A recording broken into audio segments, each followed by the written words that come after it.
Students, इस video में अपन topic पढ़ेंगे पाइलोरिक स्टेनोसिस। इसका पूरा नाम होता है congenital hypertrophic pyloric stenosis. Congenital का मीन है ऐसी कंडीशन जो जन्म के टाइम प्रेजेंट हो। हाइपरट्रोफी का मतलब होता है increase in size of cells. Pyloric part जो होता है ये स्टोमक का एंड पार्ट होता है जिसको अपन आगे डिस्कस करेंगे। और स्टेनोसिस का मीन होता है नैरोविंग हो जाना। तो ये इसका पूरा नाम है कॉन्जेनिटल हाइपरट्रोफिक पाइलोरिक स्टेनोसिस। अब अगर आप मेरी वीडियोस देख रहे हैं और आपको ये पसंद भी आ रही है तो आप लाइक ज़रूर कर दें, और अगर आप इस चैनल पे नए हैं तो सब्सक्राइब ज़रूर कर दें। तो अब बात कर लें कि पाइलोरिक स्टेनोसिस होता क्या है। तो ये जो कंडीशन होती है एक अनकॉमन कंडीशन होती है जो नॉर्मली या यूजुअली इन्फेंट्स में देखने को मिलती है। इन्फेंट्स का मीन है जो 1 साल तक के बच्चे होते हैं उनको बोलते हैं इन्फेंट्स। तो इनमें ये कंडीशन देखने को मिलती है। अब इसमें होता क्या है, तो इसके अंदर जो पाथवे है, पाथवे कौन सा, स्टोमक से लेके स्मॉल इंटेस्टाइन तक का पाथवे। ठीक है, जो स्टोमक से खाना जो स्मॉल इंटेस्टाइन तक पहुंचता है उस पाथवे में ब्लॉकेज हो जाता है स्टेनोसिस की वजह से। इस कंडीशन को अपन बोलते हैं पाइलोरिक स्टेनोसिस। अब मैं आपको इसको समझा देता हूँ और इजीली डायग्राम के थ्रू। जैसा आप ये डायग्राम देख रहे हैं, नॉर्मल एनाटोमी या स्ट्रक्चर देख रहे हैं स्टमक की, तो यहाँ पे आप देख रहे हैं स्टोमक में 4 पार्ट होते हैं। पहला पार्ट होता है कार्डियक पार्ट जो कि ईसोफेगस को स्टोमक से कनेक्ट करता है। अब यहाँ पे कार्डियक पार्ट में एक स्फिंक्टर भी प्रेजेंट होता है जो खाने के मूवमेंट को कंट्रोल करता है और बैक फ्लो को भी रोकता है, यानी कि स्टोमक से ईसोफेगस में वापस खाने को जाने से रोकता है। सेकंड पार्ट होता है फंडस पार्ट, थर्ड पार्ट होता है बॉडी, और अपना जो इस कंडीशन से रिलेटेड पार्ट है वो है पाइलोरस पार्ट। ये जो पाइलोरस पार्ट है ये एंड पार्ट होता है स्टमक का और ये स्मॉल इंटेस्टाइन से भी कनेक्ट होता है। तो सारा जो किस्सा है इस कंडीशन का वो इसी पार्ट से जुड़ा हुआ है। अब मैं आपको इस पाइलोरस पार्ट के बारे में थोड़ा सा और डिटेल में एक्सप्लेन कर देता हूँ। तो ये जो पाइलोरस पार्ट होता है इसके यूजुअली 2 पार्ट होते हैं। इस तरफ का जो पार्ट है जो बॉडी से जुड़ा हुआ है स्टमक के, इसको तो बोलते हैं पाइलोरिक एंट्रम, ANTRUM, एंट्रम। और जो इधर वाला पार्ट है जो स्मॉल इंटेस्टाइन से जुड़ा हुआ है इसको बोलते हैं पाइलोरिक कैनाल। इस पाइलोरिक कैनाल के एंड में एक स्फिंक्टर पाया जाता है जिसको बोलते हैं पाइलोरिक स्फिंक्टर। ये जो पाइलोरिक स्फिंक्टर होता है ये खाने के मूवमेंट को कंट्रोल करता है स्टमक से स्मॉल इंटेस्टाइन में। दूसरा, ये डुओडेनम से या स्मॉल इंटेस्टाइन से बैक फ्लो को भी रोकता है। तो ये तो नॉर्मल बात हो गई स्टमक की और पाइलोरस की। अब अपन बात कर लेते हैं कि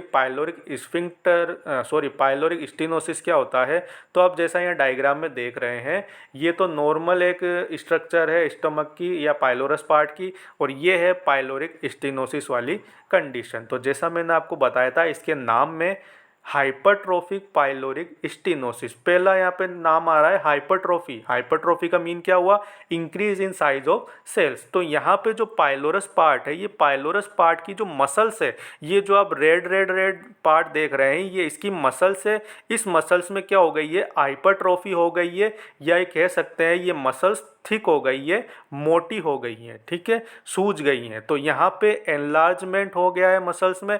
अब इस एनलार्जमेंट की वजह से क्या होगा, जो पाथवे, जिस पाथवे से खाना स्टोमक से स्मॉल इंटेस्टाइन में जाता है ये पाथवे क्या हो गया, नैरो हो गया, या इसमें स्टेनोसिस हो गया। ठीक है, तो इस कंडीशन को अपन क्या बोलते हैं, pyloric stenosis. Do you understand. Pyloric stenosis एक ऐसी कंडीशन होती है जिसमें पाइलोरस पार्ट में एनलार्जमेंट हो जाता है मसल्स में, जिसकी वजह से जो पाथवे है, जिस पाथवे से खाना स्टोमक से स्मॉल इंटेस्टाइन में जाता है वो पाथवे में स्टेनोसिस हो जाता है या नैरोविंग हो जाती है, जिस कंडीशन को अपन क्या बोलते हैं, पाइलोरिक स्टेनोसिस।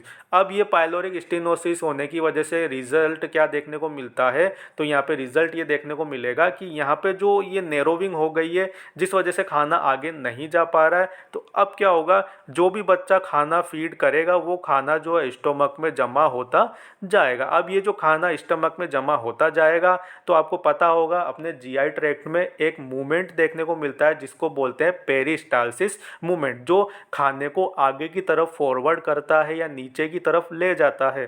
ठीक है, तो अब यहाँ पे खाना आगे नहीं जा पा रहा है, लेकिन अपनी बॉडी क्या करेगी, पेरिस्टालसिस मूवमेंट करेगी। तो ये पेरिस्टालसिस मूवमेंट जो होंगे धीरे धीरे फोर्सफुल मूवमेंट बन जाएंगे, यानी ये जो पेरिस्टालसिस मूवमेंट है बहुत फोर्सफुल के साथ, बहुत ज़्यादा बल के साथ लगेंगे, लेकिन खाना आगे नहीं जा पाएगा। तो इस कंडीशन में अब होगा क्या, इस फोर्सफुल मूवमेंट की वजह से जो भी खाना है वो बैक फ्लो हो जाएगा, क्या हो जाएगा, वापस से पीछे की तरफ जाने लग जाएगा ईसोफेगस के थ्रू। तो अब इस कंडीशन में रिजल्ट क्या होगा, बच्चे के मुंह से बहुत फोर्सफुल तरीके से वोमिटिंग देखने को मिलेगी, जिसके लिए टर्म यूज होता है प्रोजेक्टाइल वोमिटिंग, PROJECTILE।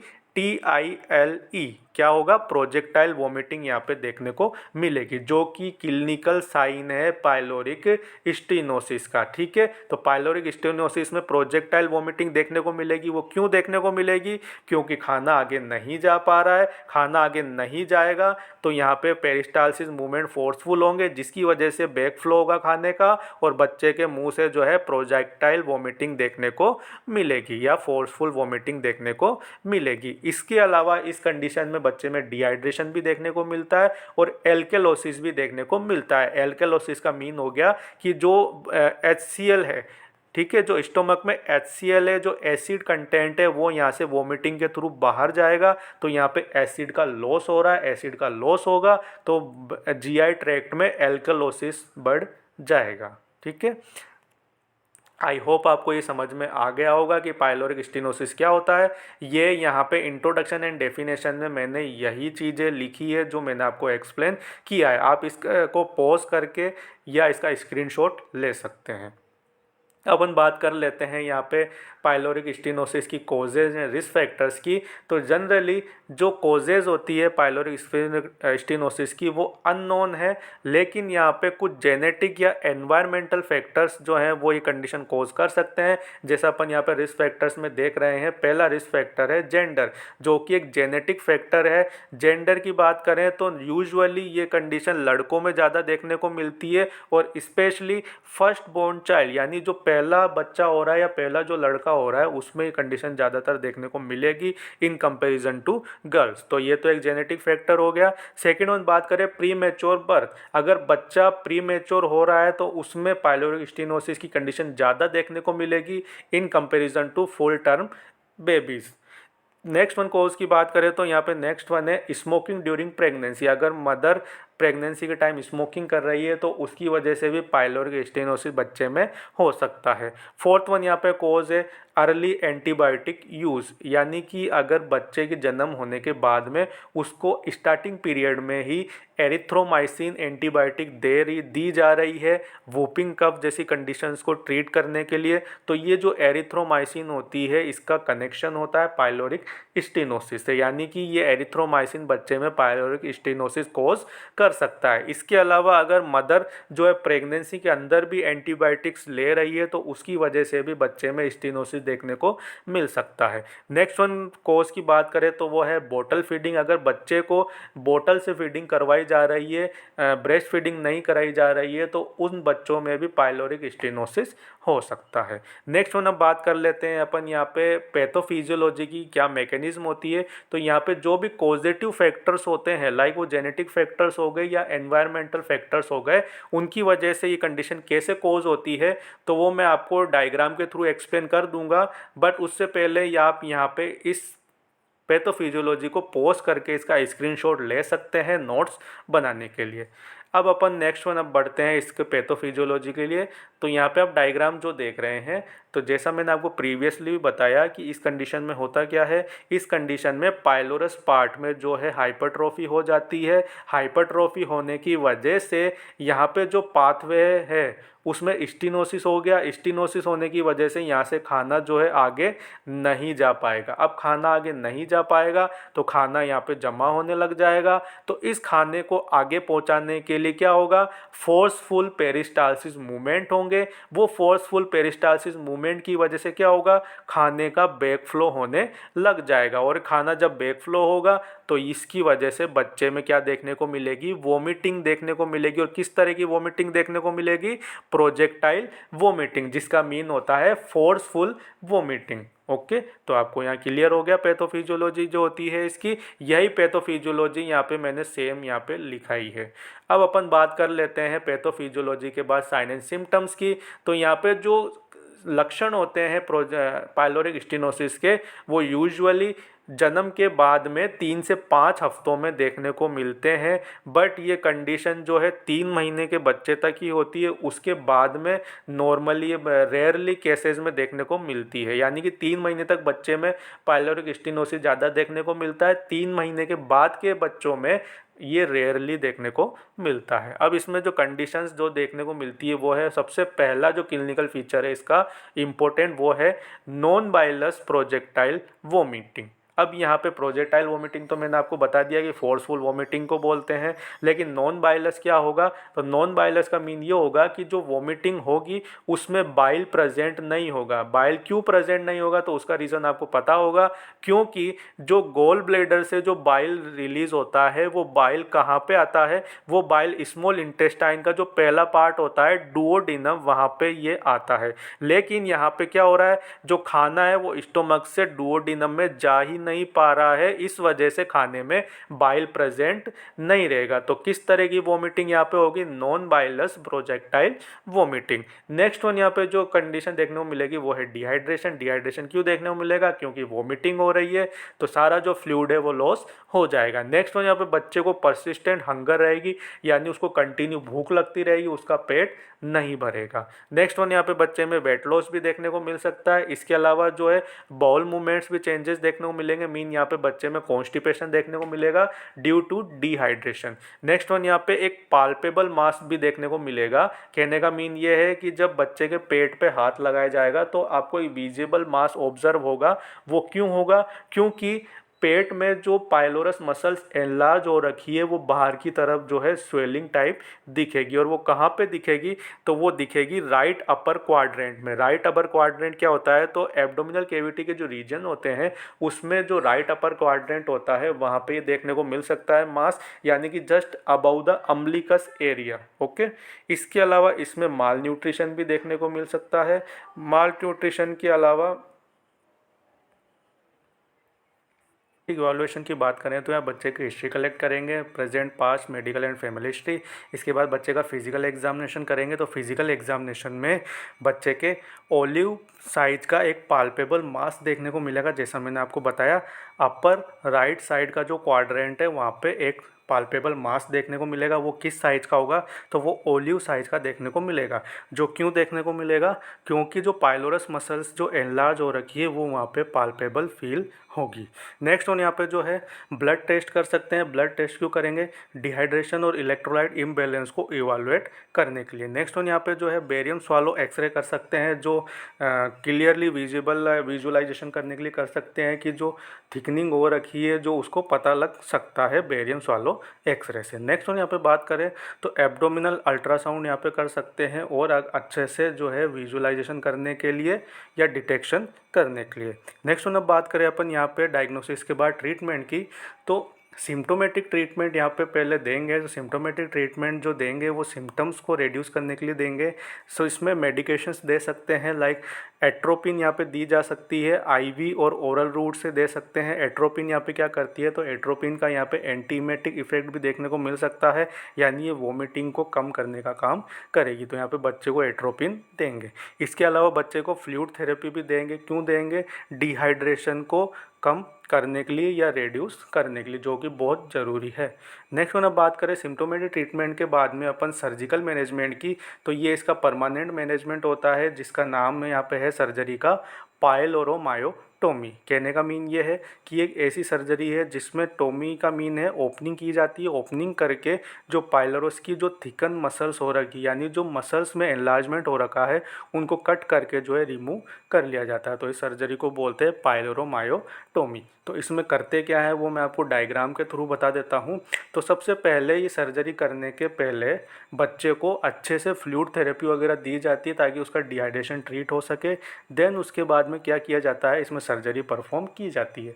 सर्जरी के दो वे हैं, यानी दो तरीके से सर्जरी कर सकते हैं। एक तो ओपन सर्जरी है और एक है लेप्रोस्कोपिक सर्जरी। ओपन सर्जरी में तो डायरेक्ट जो है ओपन वे में जो है सर्जरी कर सकते हैं। लेप्रोस्कोपिक सर्जरी में जो है छोटे इंसिजन्स लगा के इंस्ट्रूमेंट के थ्रू जो है सर्जरी कर सकते हैं। तो अपन पहले ओपन सर्जरी की बात कर लेते हैं। तो ओपन सर्जरी में क्या करते हैं, पहले जो है स्टोमक के एरिया में इंसिजन लगाया जाता है। कट लगाने के बाद में स्टोमक और पाइलोरस पार्ट को बाहर निकाला जाता है। बाहर निकालने के बाद में जो ये थिक मसल्स होती है जिनमें थिकनिंग हो रखी है, एनलार्जमेंट हो रखी है पाइलोरस पार्ट में, उन मसल्स को वहाँ से कट कर दिया जाता है। कट करने के बाद में अदर स्ट्रक्चर्स को वापस अपनी जगह पे प्लेस कर दिया जाता है। ये तो ओपन सर्जरी हो गई। लेप्रोस्कोपिक सर्जरी की बात करें तो लेप्रोस्कोपिक सर्जरी में छोटे छोटे 2-3 कट लगाए जाते हैं अराउंड द स्टोमक। देन उन इंसिजन्स में से जो है ट्रोकर्स को अंदर डाला जाता है। ट्रोकर्स क्या होते हैं, तो ट्रोकर्स जो होते हैं ये एक इंस्ट्रूमेंट होते हैं जिनका यूज़ किया जाता है लेप्रोस्कोपिक सर्जरी में। अब जब इनको अंदर इंसर्ट किया जाता है तो इंसर्ट करने के बाद में एब्डोमिनल कैविटी में गैस फिल की जाती है। कौन सी गैस फिल की जाती है, CO2 गैस। ये गैस क्यों फिल की जाती है, ताकि एब्डोमिनल कैविटी इन्फ्लेट हो जाए, ताकि जो है सर्जन या डॉक्टर जो है इजीली जो है कैमरे के थ्रू अंदर देख सके। ठीक है, तो अब यहाँ पे जब इन्फ्लेशन कर दिया जाता है, इन्फ्लेशन करने के बाद में ट्रोकर्स के थ्रू जो है सर्जरी करते हैं। सर्जरी में क्या करते हैं, जो थिकन जो एनलार्ज पाइलोरस मसल्स है इनको कट कर दिया जाता है। कट करने के बाद में जो ओपनिंग है उसको स्टिच के थ्रू जो है सील दिया जाता है। सीलने के बाद में ऑर्गन को अपनी जगह प्लेस कर देते हैं। देन उसके बाद में आप देखेंगे जो आफ्टर सर्जरी जो इस तरह से जो है विजुअलाइजेशन होगा, यानी कि जो मसल्स थिक हो रखी थी वो रिमूव हो गई। तो यहाँ पे स्टीनोसिस ख़त्म हो गया, जिस वजह से खाना जो है अब वापस से नॉर्मली पाथवे से जा सकेगा। तो इस सर्जरी को बोलते हैं पाइलोरोमायोटोमी। अब बात कर लेते हैं पाइलोरोमायोटोमी के बाद में सर्जरी जब कर दी तो उसके बाद में क्या जो है यहाँ पे मेजर्स दिए जाएंगे। तो पेन को कम करने के लिए बच्चे को यहाँ पे पैरासीटामोल या एसिटामिनोफन दे सकते हैं। नेक्स्ट वन यहाँ पे फीडिंग का ध्यान रखना है। फीडिंग का ये ध्यान रखना है कि शुरुआती 2 घंटे में बच्चे को कुछ भी माउथ के थ्रू नहीं देना है। फीडिंग में 2 घंटे के बाद में फीडिंग करवा सकते हैं। इसके अलावा इंसिजन का भी ध्यान रखना है, यानी कि जो चीरा लगाया गया है उसको भी अच्छे से ऑब्जर्वेशन करना है, उसको ड्राई रखना है, गीला नहीं होने देना है। और बच्चे को 1 हफ्ते तक जो है टब बाथ नहीं करवानी है, ताकि जो है इंसिजन गीला ना हो, वहाँ इन्फेक्शन का खतरा ना हो। तो ये कुछ मेजर्स है जो आफ्टर सर्जरी लेने हैं। ये बात हो गई सर्जिकल मैनेजमेंट की। अब बात कर लेते हैं अपन यहाँ पे नर्सिंग मैनेजमेंट की। तो यहाँ पे आप डायग्नोसिस देख रहे हैं जो इस कंडीशन में बनते हैं। पहला डायग्नोसिस है इम्बैलेंस न्यूट्रिशन। यहाँ पे माल न्यूट्रिशन की कंडीशन देखने को मिल रही है, जो ये पहला डायग्नोसिस हो गया। सेकेंड यहाँ पे फ्लूइड वॉल्यूम डेफिशिएंट कंडीशन देखने को मिल रही है, यानी फ्लूइड वॉल्यूम कम है यहाँ पे, तो ये दूसरा डायग्नोसिस हो गया। तीसरा डायग्नोसिस है यहाँ पे इम्पेयर ओरल म्यूकस मेम्ब्रेन, यानी कि जो म्यूकस मेम्ब्रेन है ओरल केविटी की वो ड्राई हो रखी है। वो क्यों हो रखी है, डिहाइड्रेशन की वजह से। तो ये तीसरा डायग्नोसिस हो गया। फोर्थ वन डायग्नोसिस यहाँ पे हो सकता है risk for impaired skin integrity, यानी कि जो स्किन जो है वो भी इंटीग्रिटी जो है उसकी इम्पेयर हो सकती है। तो ये भी चौथा डायग्नोसिस हो गया। और लास्ट वन डायग्नोसिस है यहाँ पे डिस्टर्ब फैमिली कोपिंग, यानी कि जो फैमिली मेम्बर्स है उनके मन में जो है एनजाइटी वगैरह भी रहेगी, तो उससे रिलेटेड भी प्रॉब्लम को हमें यहाँ सॉल्व आउट करना है। तो ये 5वां डायग्नोसिस हो गया। अब डायग्नोसिस के बाद में क्या क्या इंटरवेंशंस यहाँ पे देंगे। तो सबसे पहला जो इनिशियल इंटरवेंशन यहाँ आता है वो है बच्चे को रिहाइड्रेशन देना, यानी कि डिहाइड्रेशन की कंडीशन को ट्रीट करने के लिए बच्चे को IV फ्लूइड यहाँ पे देना पड़ेगा। नेक्स्ट वन यहाँ पे बच्चे को जो है माउथ केयर भी देनी है, ताकि उसकी जो म्यूकस मेम्ब्रेन ड्राई हो रखी है वो सही हो सके। तीसरा यहाँ पे बच्चे को एक पेसिफायर भी दे सकते हैं, ताकि उसकी जो सकिंग एबिलिटी है वो मेंटेन रहे, या जो उसकी जो डिमांड हो रही है सकिंग करने की वो उसको हम पूरा करें। तो यहाँ पे बच्चे को पेसिफायर हमें देना है। नेक्स्ट वन यहाँ पे जो है पेरेंट्स को इन्वॉल्व करना है। किस में इन्वॉल्व करना है, सर्जरी से रिलेटेड प्रोसीजर्स में। और इसके अलावा जो भी सारे काम हम कर रहे हैं, एक्टिविटीज़ कर रहे हैं, लाइक जो आईवी फ्लूइड्स वगैरह बच्चे को दे रहे हैं, या सोनोग्राफी जो परफॉर्म कर रहे हैं, या बेरियम स्वालो एक्सरे जो किया जा रहा है, इन सभी के बारे में जो है एक्सप्लेन करना है पेरेंट्स को। अब इससे होगा क्या, पेरेंट्स के मन में जो डाउट है और एंजाइटी है वो कम होगी। नेक्स्ट वन, यहाँ पे जो भी सर्जिकल प्रोसीजर हम करेंगे उसके बारे में भी पेरेंट्स को अच्छे से परफॉर्म करने के बारे में एक्सप्लेन करना है, ताकि उनको सब समझ में आए। लास्ट में जब डिस्चार्ज होगा तो पेरेंट्स को फॉलोअप केयर के लिए बोलना है, यानी कि चेकअप के लिए बताना है। अब इसके अलावा जो है हम पेरेंट्स को थोड़ी बहुत जो है एजुकेशन भी दे सकते हैं, किससे रिगार्डिंग, होम केयर मैनेजमेंट से रिगार्डिंग। तो यहाँ पे हम क्या बताएंगे पेरेंट्स को कि आपको अपने बच्चे का वेट जो है डेली चेक करना है, ताकि जो माल न्यूट्रिशन या वेट गेन या लॉस का पता लगाया जा सके।